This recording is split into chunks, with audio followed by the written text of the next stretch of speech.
What is good, guys? It's Rey-Jay back with another video, and in this one I wanted to break down what's going on with Tesla, SPY, Nvda, the QQQ, and a couple of other tickers, and break down what the news is saying about the markets, which you should be watching for as time progresses, and some very important levels to be eyeing as we progress for the stock market.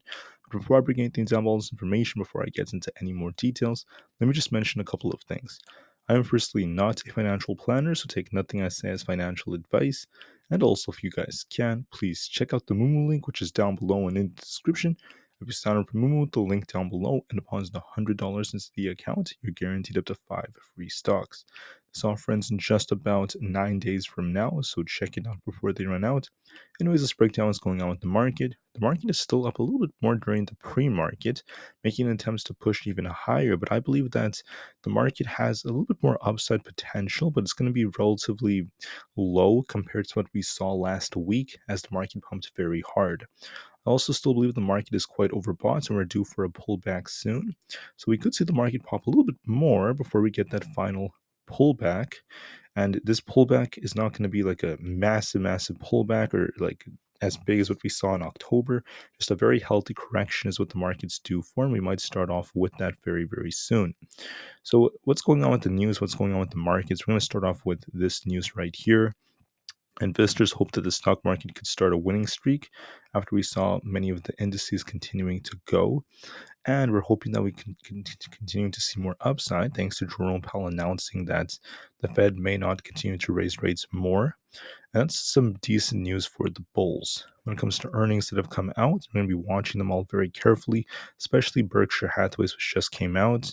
Besides that, Elon Musk is taking his first major step in the AI space. He launched a new chatbots, and that's going to be very important to rival things like OpenAI and ChatGPT. But the thing is, he's already been taking lots of steps in the AI space with Tesla and etc. I was just reading what this headline was saying. And on top of this, we're seeing Warren Buffett's Berkshire Hathaway reporting a strong quarter over the weekend. And, their operating earnings have jumped more than 40%, but their cash pile is continuing to rise to a record 157 billion, as once again, Warren Buffett knows what could be going on in an economy like this. So moving forward, once again, pretty decent earnings from Berkshire Hathaway. However, their cash overall position is just continuing to grow. They're piling more and more cash as days go on, and we're going to be watching to see how this affects them in the markets. For now, we have Cook from the Fed giving a speech today at noon, so 3 hours, about 3 hours after open, basically very close to that, and nothing else really after that. We have some auctions coming out around 12:30 p.m., so 3 hours after open, we'll see what happens if that causes some volatility. That's pretty much it for now. There's nothing else too crazy going on. Now, as time goes on, for tomorrow, we have Uber's earnings, Rivian's, Roblox, AMC for Wednesday alongside Disney.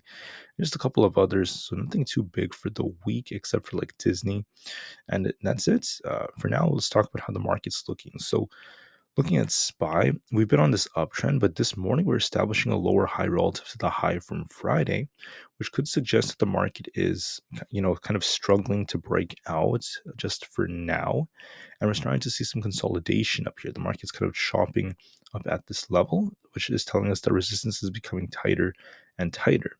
Now, when you look at some bigger time frames, such as the daily chart, on the daily, SPY is looking like it has tight resistance at this 436 area.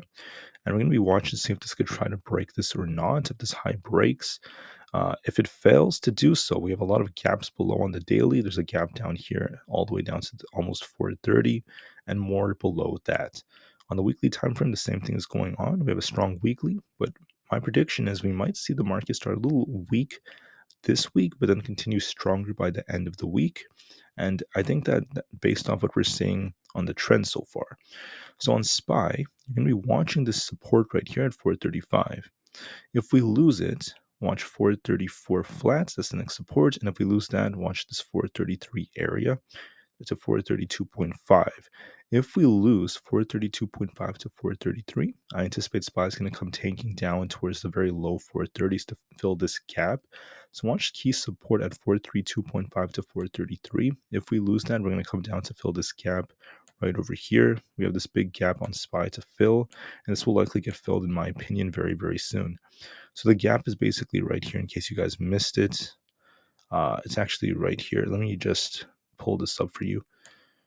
Going back, we're going to likely fill the gap down into the low 430s if we do end up rejecting and failing to hold 433 to 432.5. And we have this gap right here. You guys can see it. That's going to lead to some downsides. Just be very careful. And if you want to turn bullish, you want to see this high break right here. If we break the high, there's resistance at 437 and then 438 above that, and then 440. And we have another trend line we could draw out, but that's going to be like a little bit later in case we do break out. But my prediction would be even if we do get one more pop like this, one more pop, that's going to likely just be rejected, and SPY is going to reject anyways on 438 anyways. So either it pops to 438 and rejects and comes down to fill the gap, or it just fills the gap from here. Watch 433 as key support. For Tesla, we're going to be watching some other important levels. Tesla's still continuing to go, but we have a bearish divergence that has developed on the charts. So if you look at the hourly, you can see this bearish divergence as Tesla tried to make this new top right here. And we have an unfilled gap that Tesla is going to likely fill very, very soon. So expected decline on Tesla is going to likely come down to fill this gap towards 220. But we're going to be watching our support right over there. 220 has some support. We'll see if Tesla holds that once it fills this gap.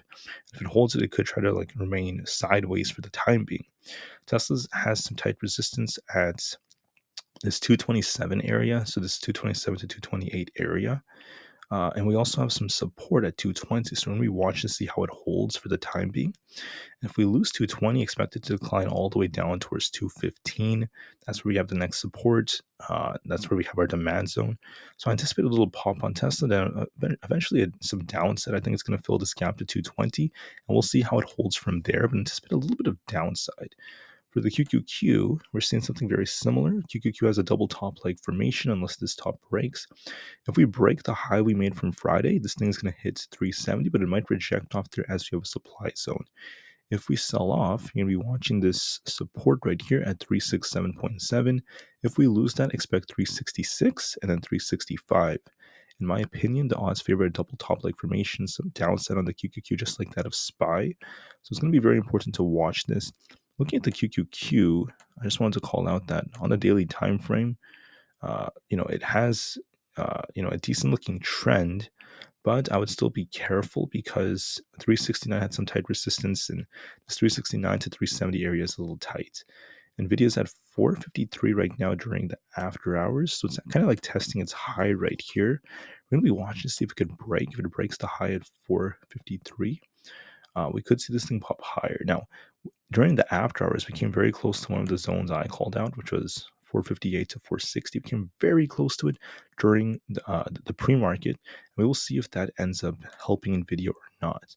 But one issue with Nvidia is that even though we topped, we pumped a little bit more, coming very close to 460 during the pre-market. We have a bearish divergence that established, and Nvidia is trying to decline. So we're going to be watching this gap down here at 450. We could see Nvidia decline a little bit. So look for either a pop towards 458 and then a rejection back down towards 450. And if we lose it, we could retest 448 then 444, or it might just reject from here and come down to fill the gap. It looks like it's going to do that. So watch for 450. If we lose 450, watch 448, 444, and then if we lose 444, we could get very close to 440 to 438 as the next supports. So I do anticipate some downside on Nvidia, but we're going to be looking if we could get one last pop and then drop, or if we just drop from here. It's looking like it might just drop from here, so watch that very carefully.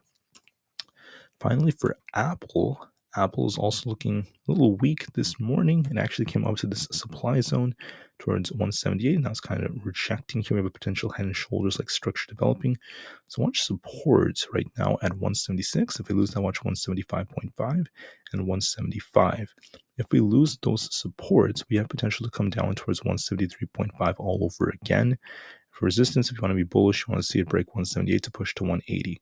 The odds favor the downside, guys, so just be very careful on Aapl and do what you have to do. All right, guys, thank you for listening. The market could pop one more time before we start to see some declines.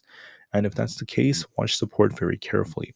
Watch resistance for one last pop. The market is likely in a temporary topping process. I think we might start the week a little weak, but we could get stronger towards the end of the week, and the market is still on a strong uptrend overall, in my opinion. So I'm still bullish for December, guys. I'm still bullish for the end of the year. I'm still leaning in that direction. Just for the short term, we might see a temporary pullback, and I think that's what's likely going to happen. All right, so that's what I have for this one. Thank you for listening. Have a good one, and peace out.